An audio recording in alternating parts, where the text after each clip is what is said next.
Hi, everybody. Welcome back for our last session of the day. This is day 2 of our 2021 Virtual Seniors Forum, generously presented by Age Friendly Edmonton. Our mission over this week is to create a safe space for older adults to learn and access resources about health, wellness, and housing. And we're really only able to do that due to the generous volunteerism of our speakers who are with us over the course of 4 days. And one of our speakers right now is Anne, who we're really excited to introduce. As she speaks about assessing your personal risks in the times of COVID. A little bit about Anne. Anne is a nurse practitioner with experience in care of older adults. She is extremely practical, client-focused, and is committed to optimizing her clients' personal health decision-making. Her career began in hospitals, working in and managing neurosciences units. She moved to the USA in 2005 with her family, where she completed her MP training and worked in primary care in both Connecticut and North Carolina for adults for 6 years prior to returning to her home in Edmonton in 2015. And championed the health services program at SAGE and is now a continued partner with her position as nurse practitioner, program coordinator, and teaching professor with the Faculty of Nursing at the University of Alberta. We're really thrilled to have Anne with us today. Anne, take it away. Thanks, Amber. I appreciate it. I wanted to spend a minute at the beginning of this talk acknowledging the traditional territory on which those of us in Edmonton have found our home. This territory is a welcoming place for people from around the world and also from across our province and country. And I thank and acknowledge the diverse Indigenous peoples whose footsteps have marked this territory for centuries, predating settler arrival, such as Cree, Saulteaux, Blackfoot, Métis, and Nakota Sioux. And I want to pay tribute to the legacy of the First Peoples of Canada as we strengthen ties within our communities and work towards a greater level of health and well-being for all Canadians. We acknowledge that we are all treaty people and accept our responsibility to honor all our relations. This is especially critical as we continue to identify burial sites for Indigenous children and perhaps others from residential schools across the country. To quote Dr. Florence Glanfield from the University of Alberta, as individuals, we need to continue to remember these children, their families, and their communities. We must also remember all First Nations, Inuit, and Métis communities as they learn to live with these now public stories. We all have stories. Some are joyful, some are tragic. Living in community means sharing stories and learning from them together. May we all be open to receiving and respecting the stories of others. And with that, I'll start into this presentation. I'll share my screen in just a second, but COVID is full of stories. We all have our own experience of this time in our lives. It's been a unique and challenging time. And I want to acknowledge that not everyone is the same. And hopefully this talk will allow us to review and think about the uniqueness that's in each of us and how that affects our ability to make choices that are safe for us. So I'm going to just present my screen.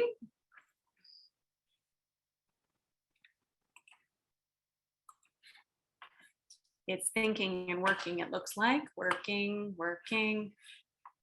Come on. Here we go. All right. So COVID's been a really challenging time, and as science progresses at an increasingly rapid speed because of the collaboration that's occurred across the globe and because of the amount of money that's been devoted to research on this topic over the past 18 months, it's hard to even know where to start. How do you even move forward? And so I'm going to hope to cover just a few small topics today. Number one, we'll talk a bit about COVID-19, how it works. Number two, vaccines. What do we know about them and how they work? Number three, what are the patterns of disease that we're seeing within Alberta? Because we're primarily talking about Albertans here with our talk today. And then number four, how do you protect yourself? What do you need to know in order to make the optimal health decision for yourself? And so in these last months of COVID, we've been living with risk, but it's been a bit of a moving target. How much risk is there? When is the risk? how can we avoid it? What makes sense for each individual person on this call today? It's really challenging to know. And so we'll get to that at the end of this talk for sure. So let's talk briefly about what we know about COVID-19 and how the virus works. Now, so COVID-19 is the name of the disease, and severe acute respiratory syndrome coronavirus 2, or SARS-CoV-2, is the name of the virus. And so this is the second major coronavirus that has been present in causing disease in humans. The first was the genetically related SARS-CoV-1, which caused the SARS epidemic in 2003. So this is the second type of coronavirus that's making its presence known in our society. Coronaviruses means that we have this viral body that's got an envelope around it to hold it in place, and it's covered with this halo of proteins that stick out like the corona of the sun. And that's why they call it a coronavirus. And that's why you see it on the news with the circle with all the little things poking out from it. That's the corona that they're talking about. And so SARS-CoV-2 is the name of the virus, and COVID-19 is the name of the disease that's associated with this virus. And I did add a link on these slides, and these slides can be made available if you need them. So there are some things I've linked here, which I won't necessarily go to today, but there is a page looking at how they came about naming this disease and the virus that caused it. Okay. And so viruses are these very tiny living things, and they are quintessentially unable, they are not able to replicate or make more of themselves unless they are within another creature's cells. So a virus can live on a surface, but it can't make more of itself on that surface. It needs to be in our bodies, coming in through our nose, our mouth, our lungs, and finding their way into cells in our body in order to be able to make more of itself and cause disease. And when our bodies are attacked or infiltrated in this way by viruses, they respond in two different ways. We can mount an inflammatory response. Our body says, whoa, and it puts up this non-specific inflammation in our bodies to respond to the virus infecting us, or an immune response, which is specific to the virus that's infecting us. So those are the two ways that our body can respond. And so when we look at a timeline of what happens, and so we're going to move through these circles from left to right, the first thing that happens is our bodies are attacked. COVID enters our body through the air predominantly. When we first talked about COVID last year, there was talk about how it was really through contact. You know, we were all washing our groceries and not touching anything. And they talked about how long a virus could live on a surface. Those are all possible ways to transmit coronavirus, COVID-2 or COVID-19. But truly the most effective way that this virus moves is through the air, through inhaling droplets from someone else's mouth, or just inhaling virus that's been released in an aerosol into the air. So once the virus enters our cells, then that inflammation stage begins, and that's the first response. Cells rush to the infection site. That's our body's cells that gobble up disease. They rush to the infection site, and swelling happens because the blood vessels open up to let all these cells flood in. And so sometimes that can cause a problem. So when you have an inflamed ankle because you sprained it, or if you have an inflamed finger because you poked it with a sliver, it swells up. It gets puffy. Now, when we inhale the virus into our lung cells and it gets into our lungs, and then our lungs become inflamed and get puffy, that's a problem inside our lungs, because then we can't breathe properly. And so that's the first way that our body tries to respond, but it does have a negative side to it because it can cause this inflammation in our bodies, inside our lungs. The second response is an immune response. So that is when our body identifies that specific bad thing in our body. It identifies the virus, it marks it, it makes a sign for it so that the attack cells in our body know what to look for and they know what to destroy. So that second response, the immune response, is when our body highlights the virus and says, here it is, this is the bad thing, come and kill it.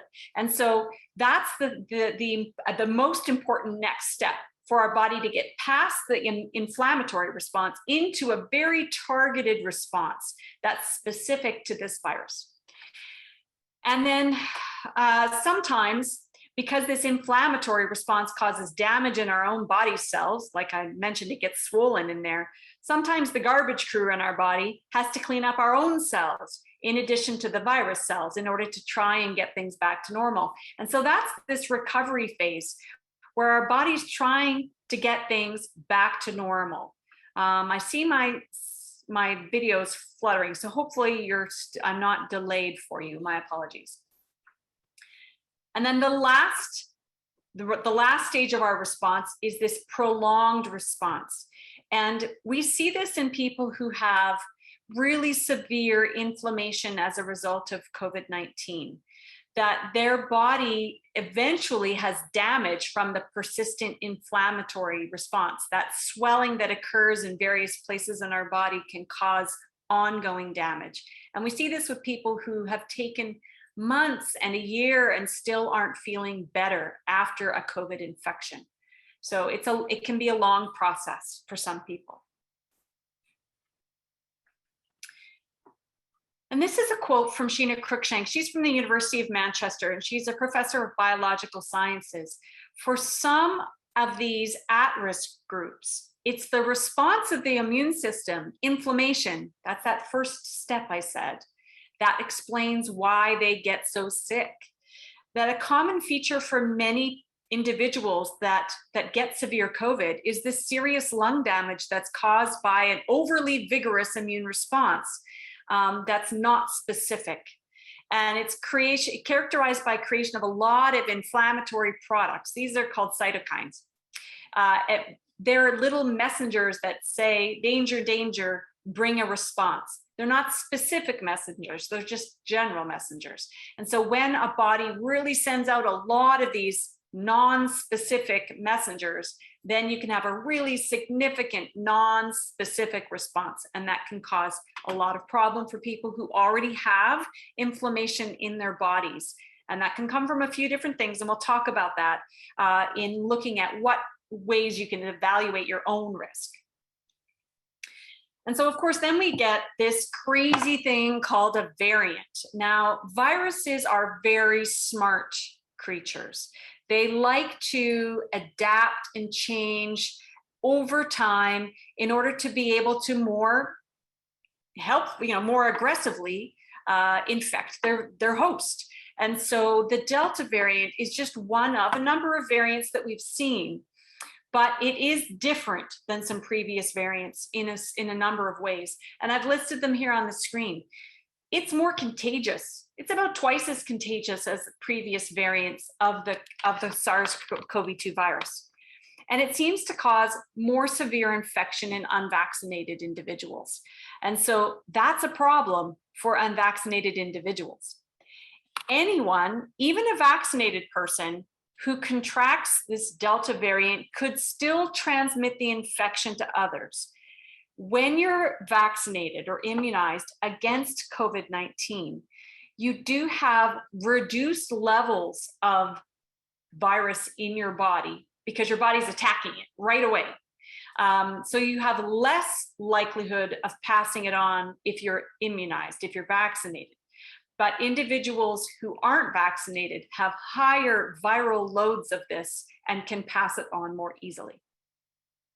And also, individuals who are vaccinated seem to spread this Delta variant for a shorter period of time than an unvaccinated individual. So I might contract COVID-19 from someone else, and because I'm immunized, I might have low levels of virus in my body, and I might have fought it off by the time we've gotten through day 3 or 4. Whereas someone who is not vaccinated might have very high loads and might not be able to fight it off quickly. So that's a little bit about the SARS coronavirus 2 that causes COVID-19. Now let's talk a bit about the vaccines that we've been able to develop for this virus and for this disease. And vaccines are amazing things. We first started with the concept of vaccination in the 1700s. It's been a long time. When smallpox vaccine research started, when the milkmaids that took care of the cows that developed cowpox didn't seem to get smallpox. And that was because they had been exposed to a very similar virus, the cowpox virus. And once that was identified, then we started using cowpox virus as a way to prepare people so they wouldn't contract smallpox. So that was the beginning of vaccine science. Now, as far as vaccines for coronaviruses, so this particular kind of virus, the research initially started into coronavirus vaccines in 2003 when SARS-CoV-1 was out and the SARS epidemic started. And so this research started into coronavirus vaccines, and they first started with a live vaccine for the SARS coronavirus in 2004. But living vaccines are always a little riskier. There's the potential that they cause disease. There's potential that it's got more of an effect than we want it to have. So there was some more research that happened over the intervening 12 years until 2016, when they developed an inactivated virus vaccine for SARS. And when they developed that and trialed it, there was a bit of too high of a response. So people got lots of side effects. They didn't feel good. They were really sick. And so that rendition of the coronavirus vaccine was shelved.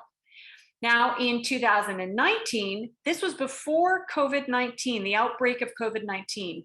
Earlier in 2019, they developed what they call a vectored vaccine for coronaviruses.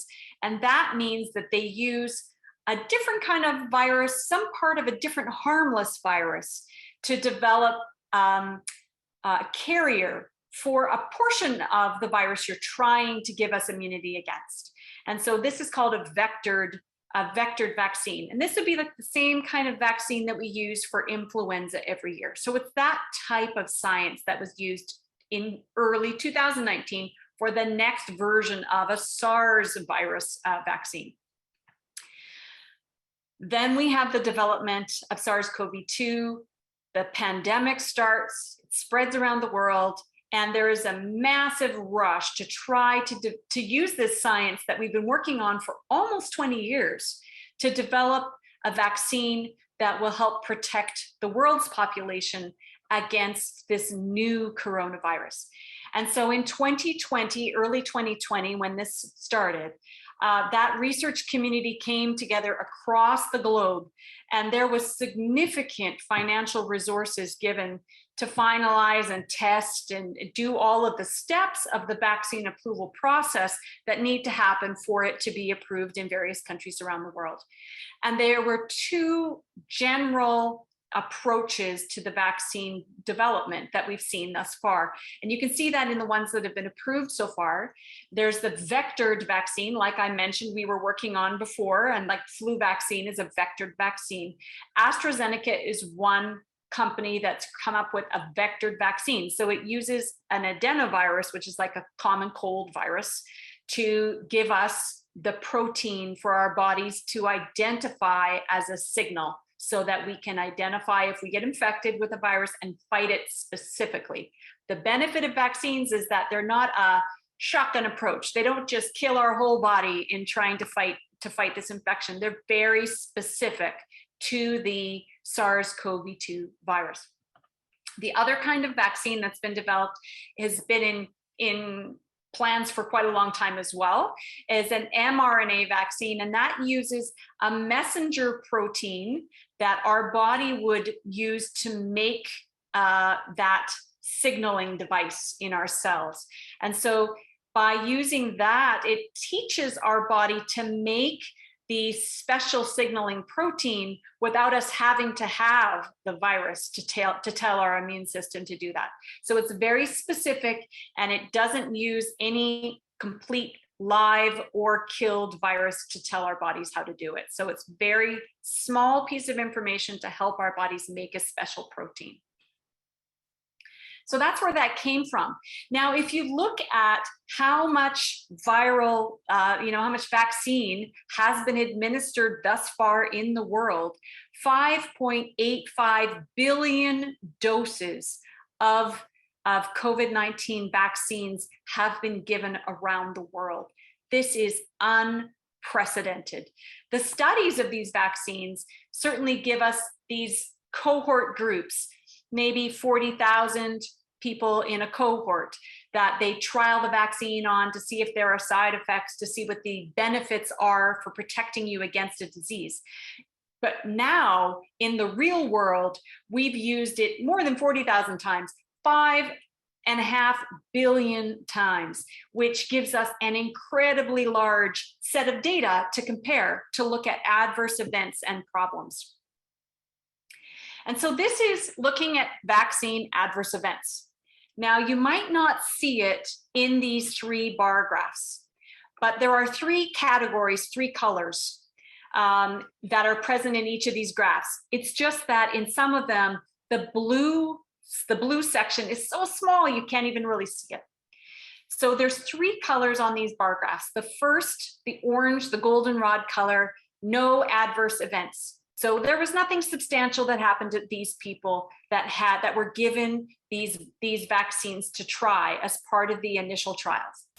The light green is minor adverse events, and these are classed as stage 3 adverse events.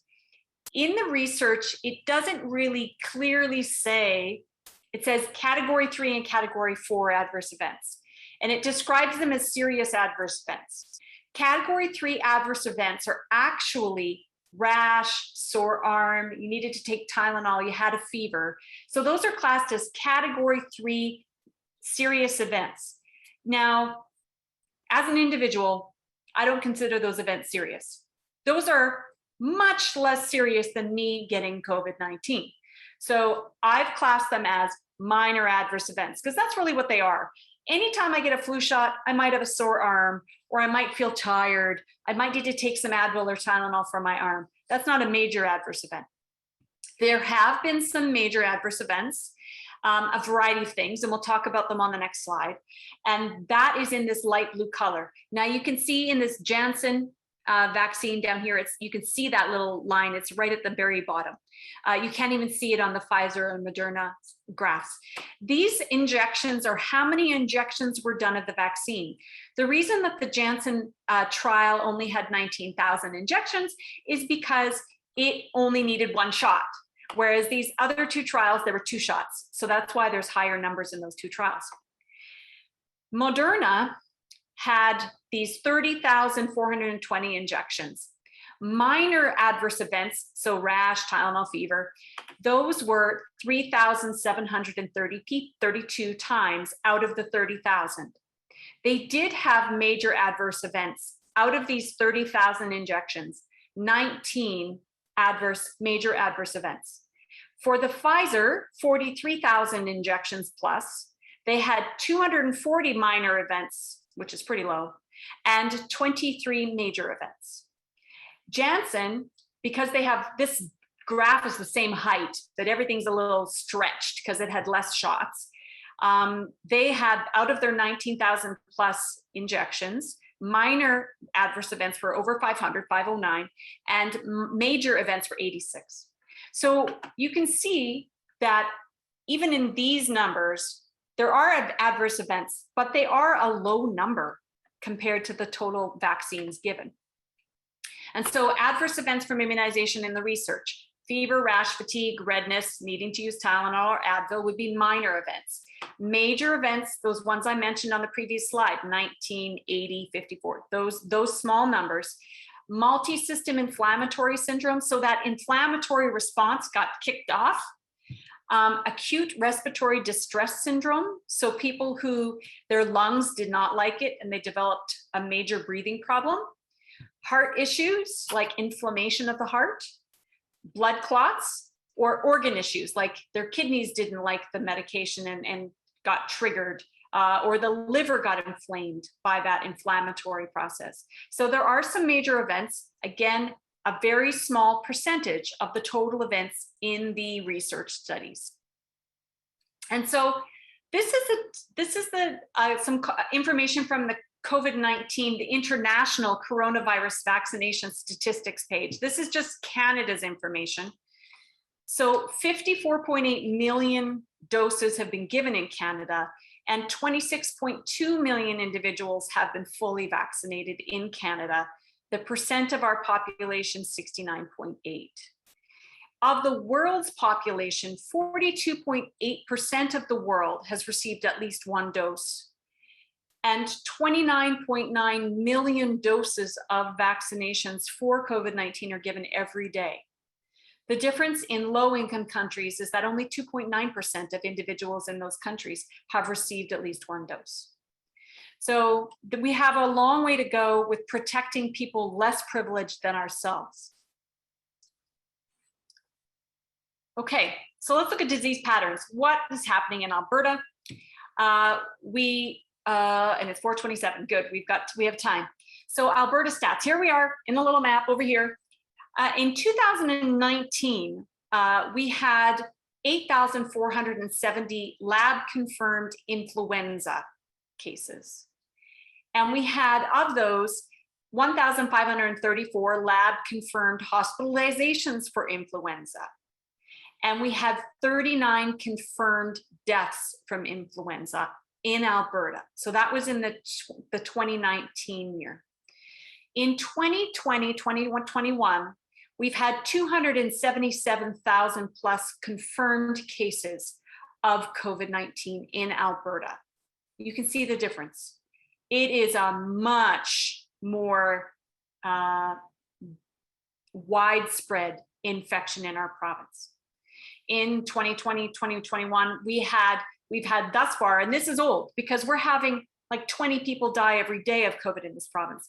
2,523 people at the time that I made these slides about 2 weeks ago had died of COVID. That's a lot more than the flu. So when people make the comparison that the flu and COVID, there's nothing different, why are we treating it any differently? It's very different. Also, the average age of death for individuals from COVID is 79. That number is creeping down. The reason that number is creeping down is because a lot of older Albertans have been vaccinated, more than the younger Albertans. And the new Delta variant, which we've seen is twice as infective as the previous variants, and affects younger people more aggressively. We're seeing more younger people dying of COVID-19 with this new variant. So this 79 is coming down. It will continue to come down slowly. Now, when we look at cases by age and gender, you can see that we have a significant number of cases. This isn't deaths, this is just cases throughout the age span. Right now, the highest amount of cases is between the ages of like 10 and 70. And slightly about the same from male and female and of course, we're seeing a lot more, we've seen a lot more deaths in this upper age range, but that's because those individuals who are especially extremely older in our communities are at a much higher risk of dying from COVID than a younger person. But we see a lot of cases in that middle age range as well. So if we look at ages and admissions to hospital and ages and admissions to ICU and ages and deaths, we can see that hospitalizations are pretty low in children. Pretty low, like we're in the, this is on the bottom, 500,000, 1,500, 2,000. So hospitalizations are quite a bit higher from everyone over 50 to over 80. but we still have some pretty high hospitalization numbers for those people that are in their 30s and 40s. For cases, for ICU admissions for COVID cases, you can see the highest admissions for ICU are actually between 30 and 80. The 30 to 39-year-olds have higher incidence of ICU admissions than the over 80s. And then for deaths, we can see, sure, that the numbers are low for these 20 to 29, 30 to 39, and the deaths are highest for older adults. But these numbers in the middle are a bit of a moving target right now, as I said, because of the new variants and the effect that that's having on those younger, unvaccinated individuals. And there are some key factors that are contributing to increased illness, severity of illness and death in people who have contracted COVID-19. And these are the three most common coexisting illnesses, chronic diseases that affect COVID-19 severity. Number one, high blood pressure. When you have high blood pressure, there's this constant pressure in your blood vessels. Your blood vessels are working very hard so they don't just balloon out like balloons. They have to keep the blood within the blood vessel, and they have to keep it in there with enough pressure to feed your whole body with blood. And so there's this high pressure. But when your blood vessels are holding that high pressure all the time, little tiny damaged cells develop along the lining of the blood vessels. And that leads to inflammation, the first sign of injury. And when your body is injured and inflamed, COVID-19 just capitalizes on that inflammation and makes it worse. Cardiovascular, again, we have heart disease, stroke. These are a result of the same kind of process where the blood vessels that lead to your heart or lead to your brain are damaged by inflammation, cholesterol, age deteriorates the cells inside those blood vessels. And so when that happens, then your brain and your heart muscle are also more susceptible to damage from COVID inflammation. And kidney, when your kidney is diseased, it has less ability to respond to an illness. It's part of a lot of different processes within your body that help with immunity and help to manage inflammation. And so if the kidney isn't managing that well, then your body won't manage it well either. And the last one, it's not the top three, but diabetes. Sugar in our blood leads to inflammation, and that worsens all of those three things that are on the screen. So if you have diabetes, in addition to high blood pressure, heart or brain disease, or kidney disease, that's another factor that can contribute to a worsening of your result from COVID-19. And so this is just how many other diseases are having an impact on COVID-19 deaths. And this comes from Alberta's statistics. So as far as deaths, so these are people that have died from COVID: high blood pressure, heart and brain disease, cardiovascular disease, kidney disease, diabetes, like I mentioned, was number 4, a close 4. And then we go down to individuals who have memory problems like dementia, lung disease like chronic obstructive pulmonary disease or asthma, people who already have cancer, people who've had a stroke, people who have liver disease or other immune deficiencies can also coexist. But you know what is interesting here? Immune deficiency diseases, 82 cases of people who died from COVID had an immune deficiency. So compared to over 2,000 of people who died who had high blood pressure as an additional disease. So we can see that even if people are immune deficient, that's not the primary reason that they're suffering. It's a problem with our body's ability to manage the effect of COVID-19, that inflammatory effect that COVID-19 has. And we can see clearly from this that we are in a 4th wave. So this is up to about the 7th of September, so about 2 weeks ago. And you can see the first wave here was in like April, May. And then we had a pretty quiescent summer, pretty quiet summer last year. And then in the wintertime, things went gangbusters, which you all remember. And then we went into a hard lockdown, things came down. And then we had another May, kind of early June flare. We went into another lockdown, things came down. And then we released everything and things went right back up. So we can see that we're definitely in a case where there's a lot of COVID in the community right now, the most that there's ever been. And so here's the question. Here we get to the crux of the issue. How do you protect yourself? How do you know what you should do? Because maybe you got both your vaccines. What does that mean for you? And so these are really good questions.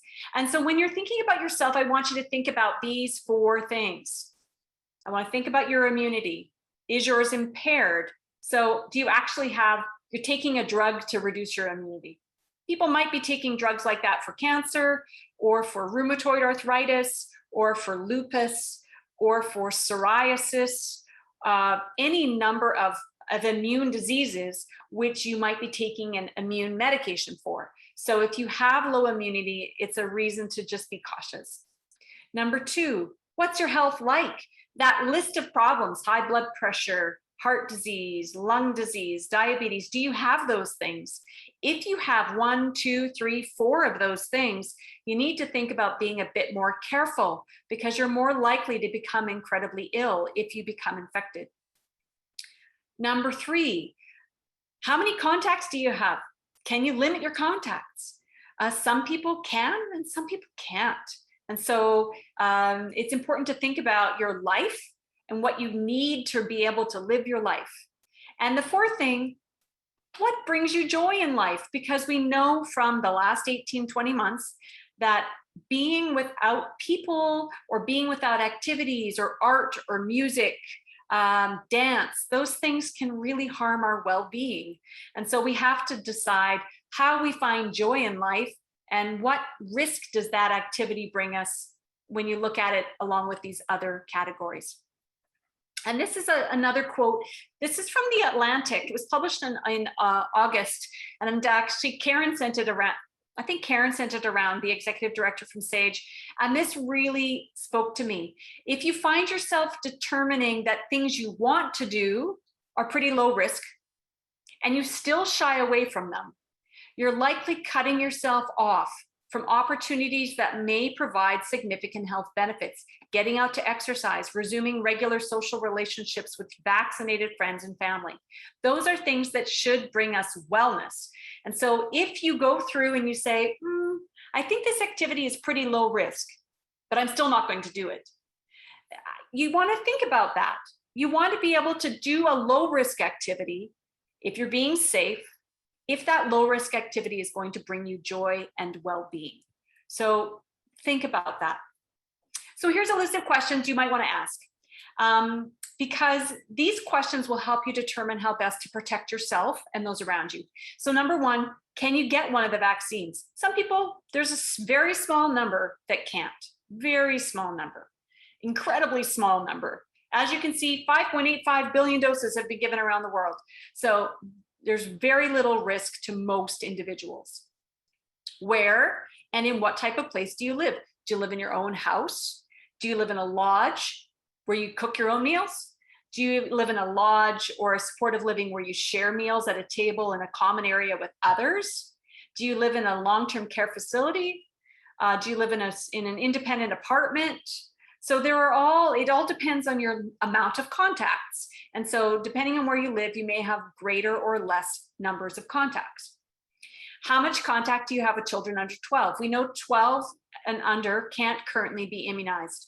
And we just had our neighborhood school closed because there was 50 cases that arrived within like a week. Boom, 50 cases. And so they closed the school. So these are kids under 12 who can't get vaccinated. And the Delta variant, even though it doesn't make them really sick, is very easily transmitted. And so if you have young children in your life, it's possible that they could transmit that to you.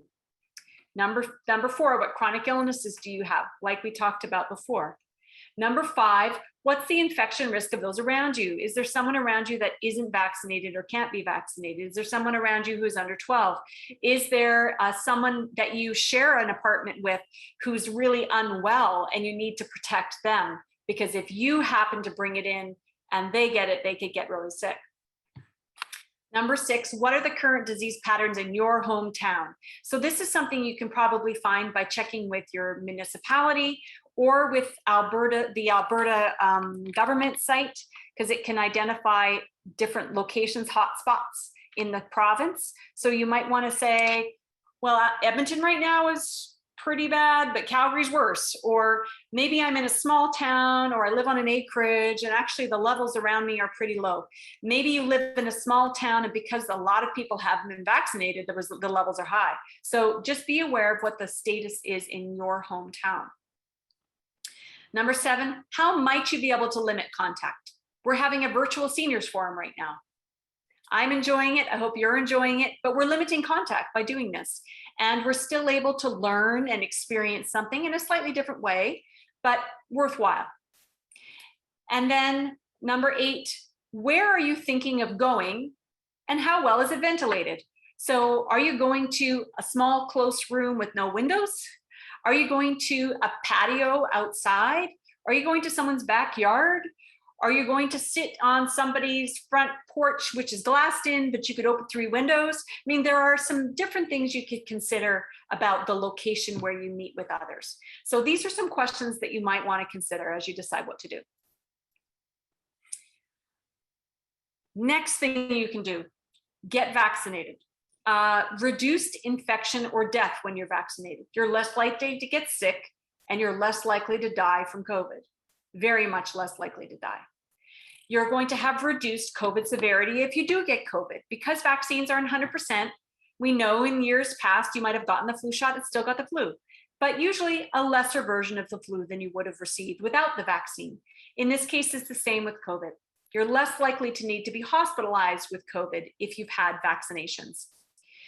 Decrease long COVID. If you've heard these people who have long haul COVID, people who can't work and it's 8 months since they had COVID, they can't think straight, they're tired by 10 in the morning, they've got intermittent fevers, they have problems concentrating. These people, it's less likely that you're going to develop long haul COVID if you've been vaccinated. And also you have reduced infectiveness. Even if you do come in contact with COVID, you're less likely to have high levels of the virus in your blood, and you're less likely to transmit it to others, and you're less likely, you have a shorter period of infectivity or contagion for others. So those are important things to think about. And this is Marie Curie. Marie Curie, this is early on as a pioneering researcher in radioactivity. She said, nothing in life is to be feared, it's only to be understood. Now is the time to understand more, so we may fear less. And I want you to understand more about COVID. I want you to understand more about vaccines. I want you to understand more about your personal risk so you can make the best choice for you. I don't want you to be afraid. I want you to be thoughtful and proactive. We are going to get back to this, and the picture's a little fuzzy, but I want you to be hanging out with your grandchildren. I want you to be volunteering at local establishments where you could be of help to others. I want you to be out walking and active and doing the things that you enjoy. And so we're going to get back there. I did include in here some resources, and again, I can send this through to Amber so it's available. Just 4 websites here: the Alberta Health COVID-19 public health information, the Alberta Health Services COVID information for Albertans, the Government of Canada COVID information site, and this site is called 19 to 0, and it's a medically based, evidence-based website trying to bring COVID-19 cases down to 0. And so it talks a lot about facts and immunization and other things. It's a really valuable site. So those are all resources for you for sure. And thank you very much for your time today. It's 4:45, so we have 15 minutes for questions. And what I'll do is I'll stop screen sharing. I'll open up the chat. I do have my email here if you need to reach out to me with questions. It's just asummach@mysage.ca. I do check that email a couple times a week for sure. So if you send me questions, I'll do my best to answer your questions or direct you to someone who can. And as part of this presentation, I also have some references that I included. And so if you do get this presentation, you can take a look at those references there. All right, so what I'm going to do is I'm going to open open the chat, and this is from Lucy. So she says, what is opinion on doctors against it? Do they know otherwise? Okay, so what you're saying is there are people out there in the public, some of them are medical professionals, who believe that they know differently, or they believe they have different evidence about COVID-19. Yeah, Lucia, about COVID-19 itself, about vaccinations and their safety.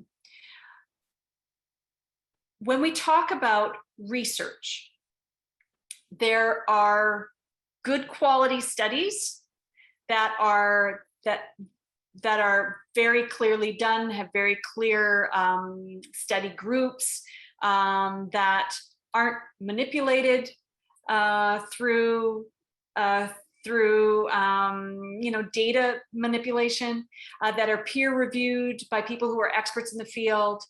And some of the information, I was speaking with a colleague. I have a colleague who isn't being vaccinated.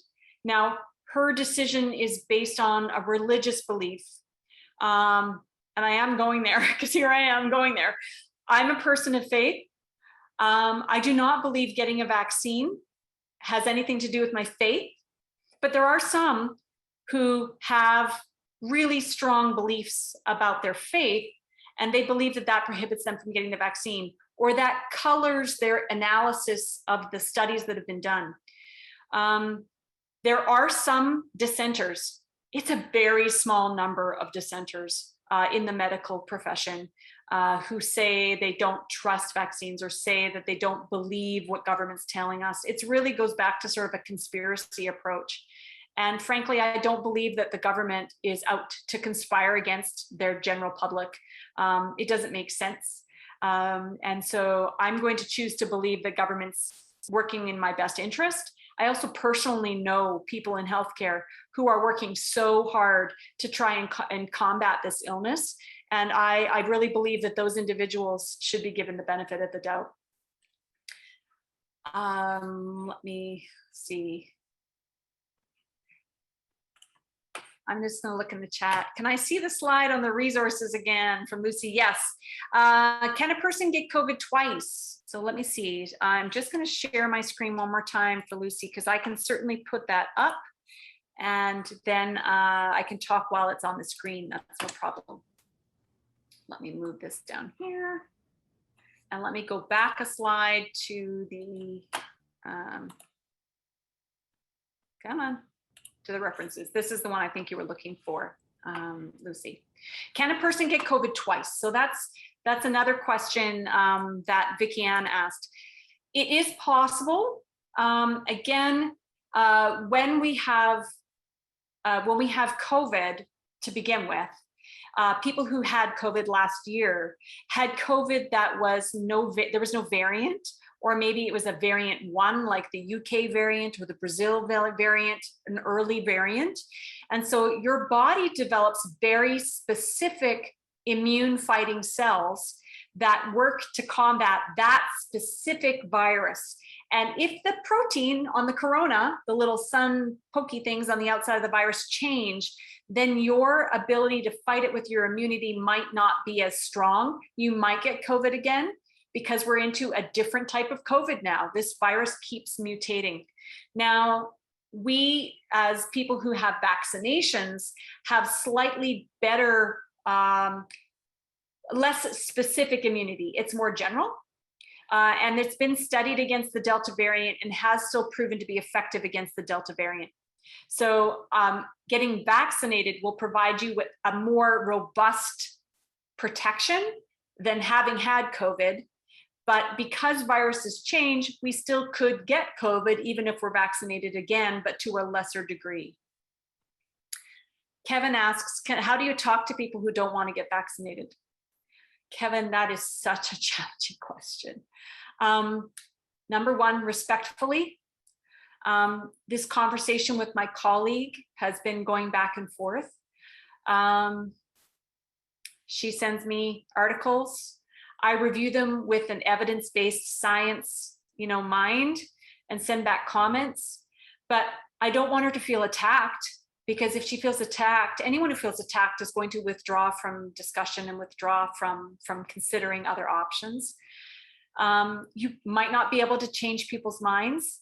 I think the best you can do is to just be kind and explain why you've done a thing, and why you believe that it's the right thing to do. Because I don't think, sometimes it's hard to convince people if they have their mind really set. Lucy, they're sort of confusing when you have friends and family on both sides of the spectrum. Believe me, it's true. We have different opinions in society. Unfortunately, opinions aren't science. I am an expert in medicine. I'm not an expert infectious disease specialist. I am not the person doing the research on COVID. And I am going to defer to the people who are experts in the research on COVID when I decide how to put my priorities in place to make decisions for my own health and well-being. I'm not going to depend on Joe who lives next door. Sorry if there's any Joes in the crowd. I'm not speaking to you. I'm speaking about a fictional Joe who lives next door, who decides himself that he doesn't believe research from scientists about COVID-19 vaccinations. Unfortunately, Joe isn't an expert unless he's an infectious disease specialist. And so my advice would be seek out the best information directly from the source. And those are these resources that I have on the screen. These are validated, evidence-based resources that you can access. The COVID-19 to Zero site, the 19 to Zero site, is really specifically in many places for the lay person, a non-scientific person. Just give me the goods. So it doesn't talk in lots of technical terms, but it is evidence-based information. And so if you have people who are wondering, you can refer them to these sites. If you have questions, you can sometimes post a question on the 19 to Zero site and somebody would get back to you if you have a specific question, if you've heard something different from a friend or family member. But don't let COVID spoil your relationships with your friends and family. You might not be able to go to a family gathering if other people aren't vaccinated when you assess your risk, but that doesn't mean we can't find other ways to interact with our families so that they know they're still loved. Thank you, Kevin. Any more? I have about 5 more minutes. I'm happy to answer any more questions if you have more questions. And just a heads up, if you would like to ask Anne a question using your audio, you can just hit the little raise hand icon right found at the bottom of your Zoom toolbar, and I can activate your microphone. We also have a few people who have called in. So what I've done is I've allowed you to speak if you'd like to ask a question. All you have to do on your end is press *6 on your phone if you would like to ask a question. Thanks, Amber. And Akriti asked a question, what about booster immunizations? This is something we will see in the whole population or more so in vulnerable populations? I think right now we're going to see boosters in vulnerable populations because our levels of protection, our antibody levels do decrease over time. And we see this every year with flu vaccines as well. Our antibodies decrease over time, and then the virus changes a little bit, and so we need a new flu shot, a new booster for that flu vaccine. It's pretty much the same as COVID. So for the people that are at highest risk, they're going to booster those people first. But I wouldn't be surprised if annually we have a flu shot and it has COVID in it. I wouldn't be surprised if that's where we end up. I don't know that we're going to be there for the average person who's a lower risk at this point, but definitely for those who are immune compromised, who are older adults. I know that the goal was to have all older adults living in communal living, so supportive living and in long-term care, to receive a booster by the end of September. So that's happening right now. But as far as other people who might need boosters, that's going to be more on a case-by-case basis, I think. Anyone have a live question? I know speaking live on these things might be a bit intimidating, but, or feel free to put a question in the Q&A box. I'm happy to answer. Absolutely. We'll wait maybe another minute if anybody has any last minute questions. But again, if a question kind of comes later, please feel free to reach out to Anne or reach out to Sage. We can connect you that way as well. Absolutely. More than happy to do that. And Amber, I'll send this to you in case there are people who reach out looking for the presentation. Absolutely. Yeah. Well, wonderful. And this was phenomenal. Thank you, as always, for being so empathetic and detailed and thorough with presenting information. This was phenomenal. So thank you for sharing your time and your wisdom and your wealth of knowledge with us right now. We really, really appreciate that. My pleasure. Thanks for having me. Thank you.